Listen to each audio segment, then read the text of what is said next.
Oke, halo semua. Kali ini kita bakal dalemin salah satu surah yang paling naratif ya di dalam Al-Quran, Al-Imran. Ini bukan cuma soal aturan loh, ini tuh kayak sebuah kisah epik tentang iman, keajaiban, dan satu keluarga pilihan. Nah, pernah kepikiran gak sih? Apa benang merahnya? Apa yang nyambungin kisah Maryam, putranya Isa, sama inti ajaran Islam? Semuanya ada di satu surah. Gimana bisa? Nah, ini yang mau kita bongkar sama-sama. Oke, jadi perjalanan kita nanti bakal dibagi jadi 4 bagian. Pertama kita kenalan dulu sama surahnya, terus kita masuk ke jantung ceritanya, keluarga Imran. Setelah itu kita lihat puncaknya, yaitu mukjizat-mukjizat Nabi Isa, dan terakhir kita akan tarik pesan universalnya. Oke, sebelum kita loncat ke ceritanya, penting banget nih buat kita paham konteksnya dulu. Jadi, apa sih sebenarnya surah Al-Imran itu? Jadi, Al-Imran ini adalah surah ketiga di Al-Quran. Letaknya di awal-awal banget. Ini seakan-akan ngasih sinyal ke kita. Hei, perhatiin, ini isinya penting banget, fundamental. Dan panjangnya, 200 ayat. Jadi ini bukan surah yang pendek. Di dalamnya itu ada macam-macam, mulai dari teologi, sejarah, sampai hukum. Semuanya itu dirangkai jadi satu cerita besar yang utuh. Nah, ini dia kuncinya. Namanya sendiri, Al-Imran itu artinya keluarga Imran. Coba deh bayangin, satu surah penuh dinamai dari satu keluarga ini. Ini udah jadi petunjuk besar kalau kisah mereka itu adalah inti dari semua pesan yang mau disampaikan. Oke, sekarang kita masuk ke inti ceritanya, ke jantung dari pembahasan kita. Ini adalah kisah sebuah keluarga yang imannya tuh begitu kuat sampai bisa memicu rentetan peristiwa yang luar biasa. Semuanya itu berawal dari sini. Dari doa yang tulus banget dari istri Imran. Bayangin, sebelum anaknya lahir, dia sudah menazarkan, mempersembahkan calon bayinya, yang kita tahu kelak adalah Maryam, sepenuhnya untuk mengabdi pada Tuhan. Ini benar-benar bentuk keimanan yang total. Dan pengabdian itu nggak sia-sia. Tuhan membalasnya dengan keajaiban. Nabi Zakaria, yang jadi walinya, itu ngelihat sendiri. Tiap kali dia nengok Maryam di tempat ibadahnya, selalu ada makanan yang entah dari mana asalnya. Jelas bukan dari manusia. Ini jadi tanda nyata kalau Maryam itu ada dalam pemeliharaan langsung dari Sang Pencipta. Nah, ngelihat kesolehan Maryam dan keajaiban yang menyertainya, Nabi Zakaria, yang saat itu usianya udah senja dan istrinya divonis mandul, jadi terinspirasi. Logikanya gini, kalau Tuhan bisa ngasih rezeki yang ajaib buat Maryam, masa sih dia nggak bisa ngasih aku seorang anak? Pikiran itu memicu sebuah harapan baru. Nah, disinilah kita bisa lihat kayak ada efek domino dari keimanan. Keren banget. Semuanya berawal dari satu nazar tulus seorang ibu. Nazar itu menginspirasi walinya, inspirasi itu melahirkan sebuah doa, doa itu dijawab dengan lahirnya Nabi Yahya, dan puncaknya kelahiran Nabi Isa.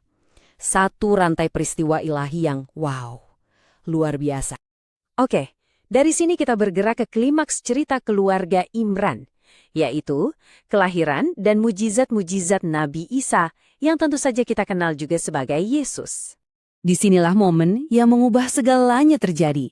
Malaikat datang kepada Maryam bawa kabar gembira, kabar tentang seorang anak yang namanya Al-Masih atau Mesia, yang kelahirannya bakal jadi tanda kebesaran Tuhan. Dan reaksi Maryam sangat manusiawi, sangat logis. Dia nanya, gimana mungkin aku punya anak, padahal belum pernah ada laki-laki yang menyentuhku? Pertanyaan ini membangun sebuah ketegangan, sebuah momen di mana yang mustahil dipertanyakan sebelum jawaban ilahi datang. Dan inilah jawabannya, sebuah penegasan mutlak tentang kekuasaan Tuhan yang tanpa batas. Pesannya tuh jelas banget, hukum alam itu bukan batasan buat dia. Cukup dengan satu kata, kun atau jadilah, dan ya terjadilah. Surah ini kemudian ngejelasin satu persatu mujizat Nabi Isa. Tapi ada satu frasa kunci yang diulang terus-menerus sama Al-Quran, yaitu biiznillah yang artinya dengan izin Allah. Ini penting banget, karena penekanan ini memposisikan Isa sebagai seorang nabi yang membawa tanda-tanda kebesaran Tuhan, bukan sebagai Tuhan itu sendiri. Nah, mungkin ada yang bingung, gimana bisa lahir tanpa ayah? Al-Quran di ayat 59 ngasih perbandingan yang cerdas banget. Gini, kalau kita bisa menerima penciptaan Adam dari tanah liat, tanpa ayah dan tanpa ibu, harusnya menerima penciptaan Isa tanpa ayah jadi lebih gampang kan? Keduanya sama-sama bukti dari kekuatan penciptaan Tuhan yang sama. Oke, Setelah kita mendalami kisah yang sangat spesifik ini, surahnya seakan-akan membuka corongnya. Dari narasi satu keluarga, pesannya meluas, ditujukan buat kita semua, untuk seluruh umat manusia. Dan sampailah kita di salah satu ayat yang paling krusial di surah ini. Ini adalah undangan, sebuah ajakan langsung kepada ahli kitab, yaitu saudara-saudara kita dari kaum Yahudi dan Nasrani, untuk yuk kita cari titik temu. Apa itu? Prinsip dasar menyembah satu Tuhan yang esa. Ini tuh panggilan untuk bersatu, bukan untuk terpecah. Jadi, intinya apa dong? Pelajaran utamanya? Ternyata, kisah keluarga Imran ini bukan dongeng pengantar tidur. Ini adalah ilustrasi nyata dari sebuah prinsip universal, bahwa Tuhan itu satu, wahyunya itu nyambung terus dari nabi ke nabi, dan tujuan akhirnya adalah persatuan di atas keyakinan bersama. Pada akhirnya, ya inilah inti dari surah Al-Imran. Sebuah kisah yang sangat personal, sangat intim dari keluarga Imran. Doa seorang ibu, kesalehan seorang anak perempuan, kelahiran ajaib seorang nabi, semua itu jadi cermin. Cermin untuk kebenaran yang berlaku bagi kita semua. Dan sebagai penutup, saya mau tinggalin satu pertanyaan buat kita renungkan sama-sama.